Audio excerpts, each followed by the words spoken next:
Inside a stuffy field office of the FBI in Jacksonville. It's a notoriously sleepy outpost of the Bureau, until today. A mysterious informant calls up the office to let them know that the famous beloved McDonald's Monopoly game is rigged. A ring of criminals have been secretly pulling the strings for over a decade. More than $24 million have been stolen. The FBI kicks off a manhunt with 25 agents on the case. 20,000 phone numbers will be surveilled. It will ultimately result in a massive undercover sting operation. The agents will discover that behind this scheme is a vast network of mafiosos, psychics, strip club owners, and Mormons. But one mastermind sits at the center of it all. He holds the keys to the treasure and rakes in most of the profits. He's known by most as Uncle Jerry. How did he do it?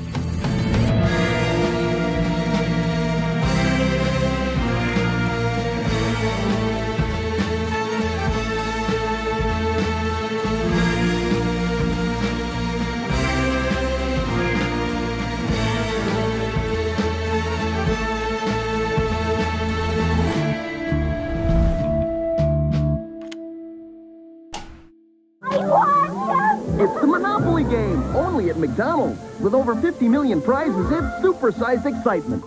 Starting in 1987, McDonald's launched the Monopoly promotion and started putting little game pieces from Monopoly onto their packaging. This is Jeff Maish. He's a crime journalist who broke the story in 2018, 17 years after the convictions. His article went viral and set off a holiday bidding war for the rights to his story.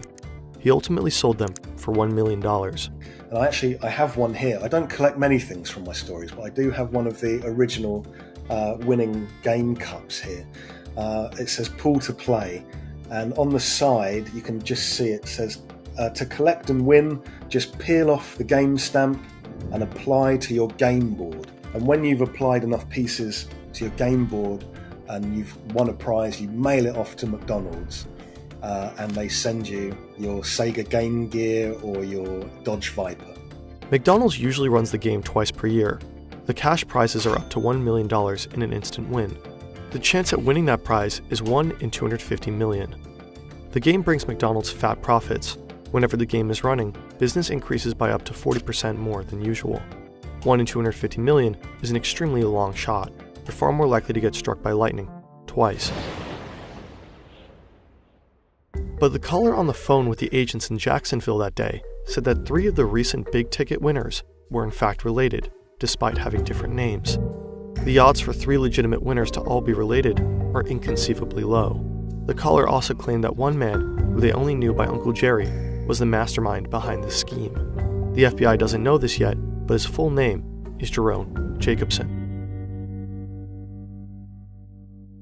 In a case like this, the FBI might have to surveil suspects to collect evidence. But what if someone collects all this information about you and they don't have a legitimate reason? Today, the internet is full of threats. Some of them involve our most sensitive information. In fact, there is a huge shadow industry surrounding our data. So-called data brokers snatch your browsing history, your contact information, and your online transactions. This data is often bundled into shadow profiles that are then sold. You may receive a robocall or tailored email based on your shadow profile. In the worst-case scenario, someone may try to steal your identity. Incogni helps you to remove your data from the numerous lists of data brokers. You just create your account and give Incogni the right to act on your behalf. Incogni then contacts the data brokers and requests the removal of your sensitive information. You can always see the current status in the dashboard. There is a satisfying progress report from how many data brokers lists you've been removed from. By scanning this QR code or via incogni.com/FernTV, you can get an exclusive 60% off an annual Incogni plan with the code FernTV. With the Family and Friends plan, you can invite up to 4 additional people. Always handle your personal data with care. Jerry Jacobson is one of those just incredible characters in American true crime history, because he was at one stage a good guy, a police officer in Florida. As a kid, Jerry is obsessed with becoming an FBI agent. When he starts working as a police officer, it seems like he's on that track. But his career in law enforcement is very brief. He develops health problems and is unable to continue. Later, he finds a job in security at Simon Marketing. This is where he really finds his stride. He's known for being ultra-professional and ultra-fastidious. so he quickly rises through the ranks. In just a few years, he's earning 6 times his police officer salary. It's the end of the 80s. Jerry is now the head of security at Simon Marketing. McDonald's outsources almost all of their promotional activity to the company. So when the chain comes up with the ingenious idea of starting a monopoly promotion, Simon Marketing is tasked with producing and distributing the game pieces. So it was Jerry's job to ensure the security of the entire promotion. So he arrived at work, he had to supervise the big supercomputer that would draw the winning piece. He would supervise the technicians who were putting the winning tokens onto the packaging. He had to personally scissor them out from a printing press. Jerry's a tough boss. As a former cop, he's obsessed with rules and security. He's constantly writing up people for little missteps, and he hounds everyone in the factory involved in token production, even following them to the bathroom and checking their shoes to make sure none have been stolen. Jerry personally delivers the winning pieces to McDonald's packaging factories across the country. He hides each piece in a secret vest that he wears under his shirt as he's travelling around the United States, feeling a little bit like a secret agent or a superhero with a secret. Every time he arrives in a new state, he's carrying a secret piece that's going to make somebody a millionaire. When new game pieces are released, Jerry makes a big flashy show of how secure the process was. In truth, Jerry starts stealing from McDonald's. His first theft is small fry. At this point, he only wants to help his stepbrother Marvin Braun out and maybe show off a bit to prove that he can. So in 1989, he gives Marvin a game piece worth $25,000. Marvin is the first fake winner. Pretty much a victimless crime, right? McDonald's is giving away the money anyway, and it's not like the chain is some noble charity. The game earns them considerable profits. Plus, Jerry later testifies that whenever the computer selected a Canadian factory to get a winning token, Simon Marketing would allegedly run the program again so that a US location was chosen. In Jerry's view, this means the game is already rigged in favor of American players. So why not get his own piece of the pie? And then one day he's talking to his butcher in the local supermarket, and he tells the butcher what's going on, and the butcher says, "Well, I'd like to win." Jerry agrees, but he wants to make sure that nothing traces back to him. So he instructs the butcher to give the prize to a friend of his. And of course, Jerry turns on his television one day and there's a commercial from McDonald's with a lucky winner on it, and he sees his butcher celebrating his win and he goes crazy. And he calls the butcher and says, "What are you doing? We know each other. You can't... we're friends." So Jerry decides that in the future he's going to have to find winners at random. He needs people that are not connected to him at all. And so the conspiracy grows bigger. Until this point, it's all relatively small amounts of money. But one day, Jerry receives a package by mistake. And inside, a blank set of anti-tamper seals from Hong Kong, which means that he has everything he needs to open the envelopes and steal the game pieces for himself, and then use a spare seal to stick it back down and basically get away with the crime. Simon Marketing, the company that Jerry works for, hires an independent auditor to make sure everything's going okay. Remember, this is a multi-million-dollar promotion. They have to be all buttoned up. The auditor is a very serious woman. She means business. She accompanies Jerry everywhere, and Jerry's always getting on her nerves. When he wants to fly first class on the company card, she insists on sitting in coach. He's getting drunk and bragging to her about it, showing off the empty liquor bottles. He's shutting up whoever will listen, bragging about once having been a cop. He's also obsessed with accumulating airline points, so he's flying to factories in random cities just because. And the whole time she has to follow him. She's watching Uncle Jerry like a hawk. Her job is to make sure that when Jerry hands the winning ticket over to a factory, that everything goes as it should, that the tickets always stay in his special security vest. And they do, up to a point, the point where she can't follow him. In the men's bathroom, Jerry quits procrastinating. With a few quick, deliberate movements, he takes the envelopes with winning pieces out of his vest, opens the seal, and replaces them with regular game pieces. He seals the envelope back down with one of his special anti-tamper seals, the godsend from Hong Kong. and slinks back to his seat like nothing ever happened. The auditor has no idea. If the anti-temper seals had not been accidentally mailed to him, and the auditor assigned to him hadn't been female, maybe none of this would have happened. Or maybe if he ignored the temptation, he would have enjoyed a nice, normal, comfortable life. Adjusted for inflation, he was earning over $170K per year in today's money. But he went for it. For Jerry, the opportunity to control the game is no accident. He doesn't believe in accidents. He's a superstitious man. I know that at that time, this is kind of silly.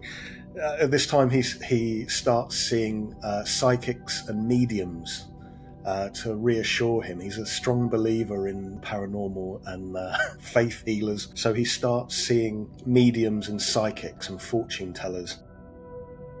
Jerry now has full access to the winning game pieces, but he can't cash them in himself, of course.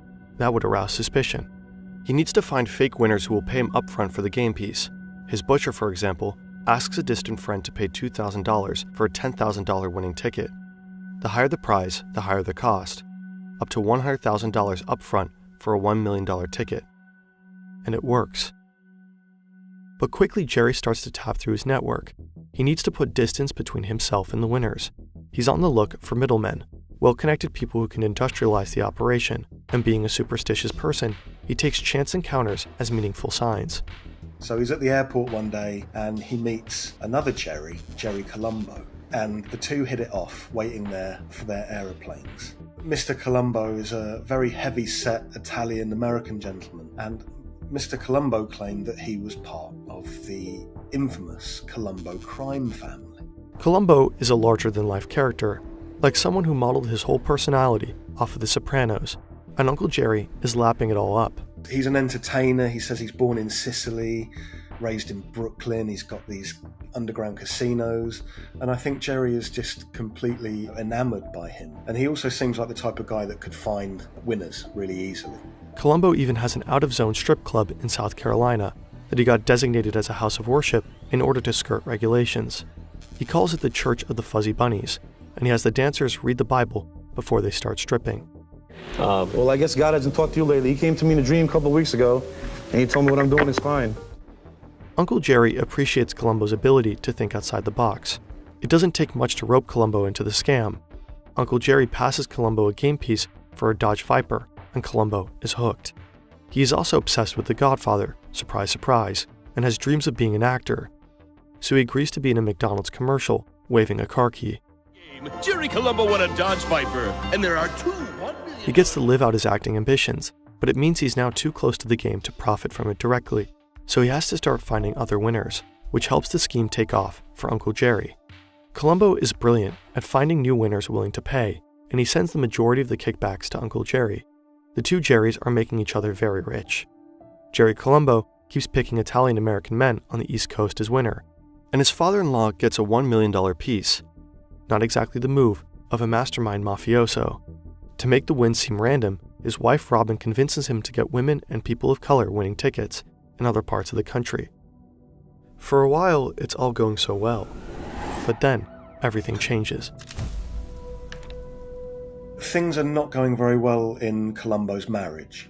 Robin Colombo's feeling like she might not want to be a mafia wife. She's feeling a bit paranoid about life in the mob. And one day she's driving with her husband, Colombo, and suddenly a massive Ford truck smashes into them. And it's a horrendous high-speed crash, and their car is crushed against a concrete wall. Colombo is taken to the hospital, where he takes a turn for the worse. He dies a few days after the crash. Now Uncle Jerry is alone. He's just lost his super recruiter, and he doesn't know it yet, but the FBI is on his trail. Who knows? We don't know. So many people could have called the FBI. A disgruntled winner. Remember, a lot of these winners, their lives changed. One minute they're poor, the next minute they've got $1 million, they're driving around in a Corvette. There's a lot of jealousy. There's now so many corrupt winners out there, dozens of people. They might be drunk, bragging about it at the bar.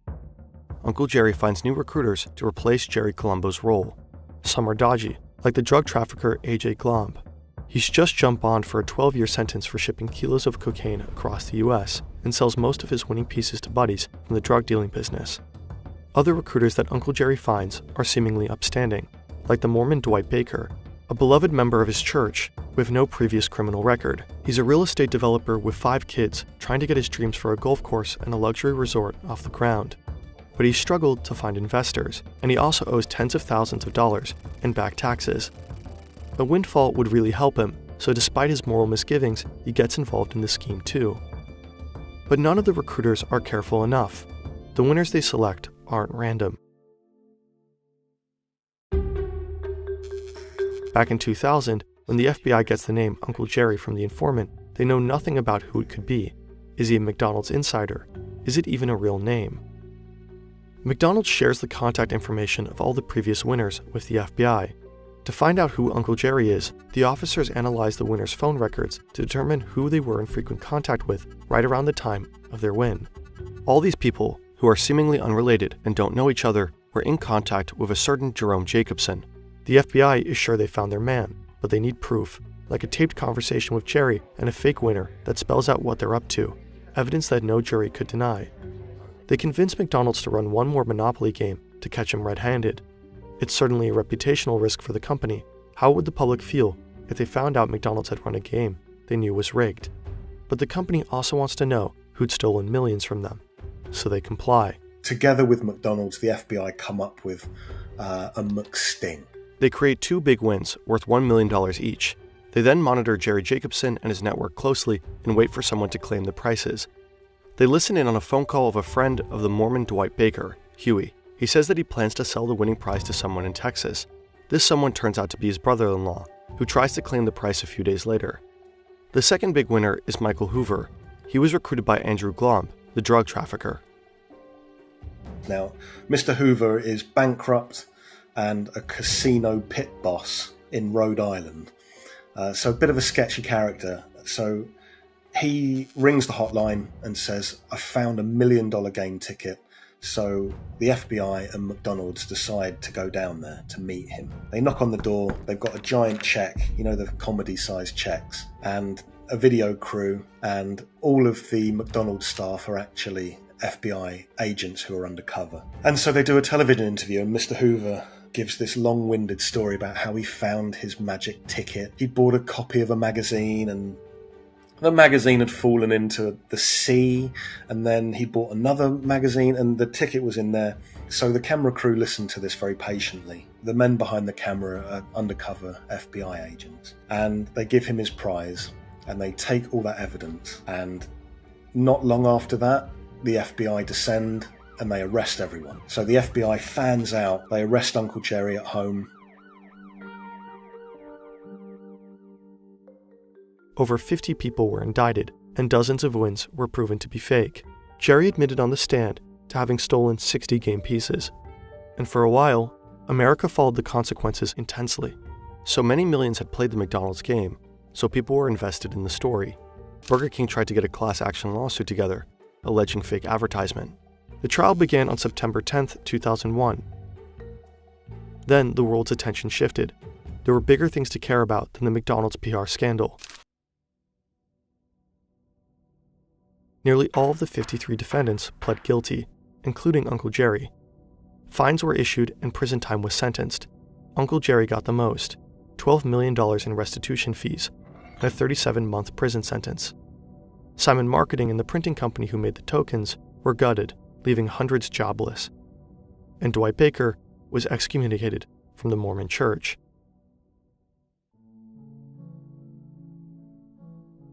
The game of Monopoly was invented in the 1930s, the decade of the Great Depression, by a feminist activist. She intended to teach people about the evils of wealth accumulation. By the 1980s, the decade of greed, the game's original purpose was distorted. McDonald's, a multi-billion-dollar corporation, used it as a way to make even more money. Then, that game was overtaken by an ex-cop called Uncle Jerry, who defrauded the corporation of millions. He turned himself into a real-life Uncle Pennybags, running around the United States, giving some people money, but taking more for himself. The perfect American fable. Uncle Jerry lived the high life for over a decade, but as anyone who's played Monopoly knows, sometimes you have to go to jail. It's just part of the game.